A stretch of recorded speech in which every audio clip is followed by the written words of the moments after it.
Hi everyone, very quickly I'm going to explain how to use the verbs estar, poner, saber, and tener in the preterite in Spanish.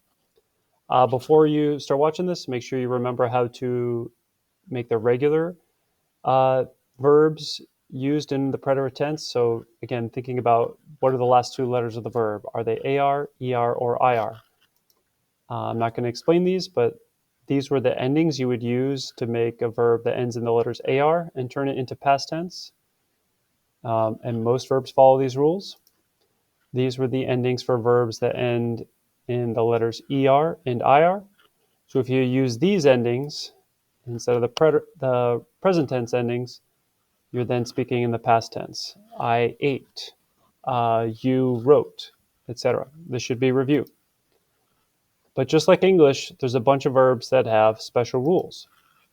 So for example, in English, most verbs will have the ed ending to make it the past tense.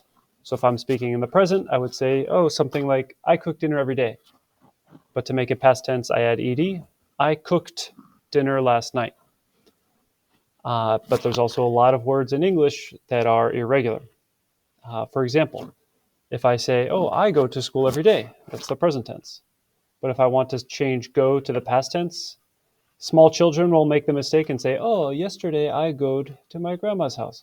No, we know that there's an irregular form of the past tense that's totally different, and you would say, I went to my house last night. And a lot of verbs are like that in Spanish. So to do this, there's two things you have to do. Instead of just changing the ending, you have to do one extra step. You have to use a unique stem. So it's like the beginning of the verb changes and the end in order to use them in the preterite tense.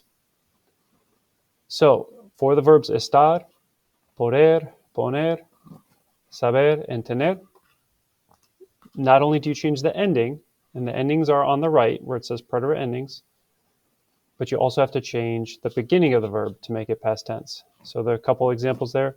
¿Dónde pusiste mi cartera? Where did you put my wallet? Poner means like to put or to place. So you're saying, where did you put it? Like maybe, it happened yesterday or earlier today. Ella estuvo en casa ayer. She was at home yesterday. So it's not just changing the ending, but also the beginning of the verb. You have to make two changes. One more example. Maybe I want to say something like, I couldn't do my homework last night. Well, first of all, it would help if I wanted to say this to know, what's the verb I'm using? I'm saying couldn't. Well, what's the present tense is can.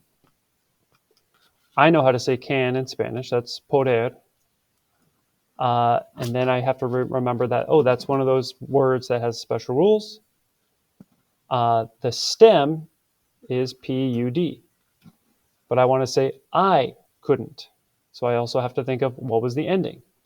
For the yo form, it's the letter E, no accent, and I have to put those two together. So there's two steps, know the stem and the ending. So I would say, no pude hacer la tarea anoche. I couldn't do the homework last night. And also one last thing to keep in mind, sometimes the meaning of the word changes when it's in the preterite. For example, saber means to know. But when you use saber in the preterite, you're not saying, I knew that. You have to actually say something else. You have to say, lo sabía. But we'll worry about that another day. If you say saber using this preterite past tense, you're actually saying you found out. Yo supe la verdad ayer.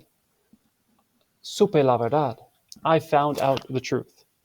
You're not saying I knew it. You're saying I found out because it's like a specific time.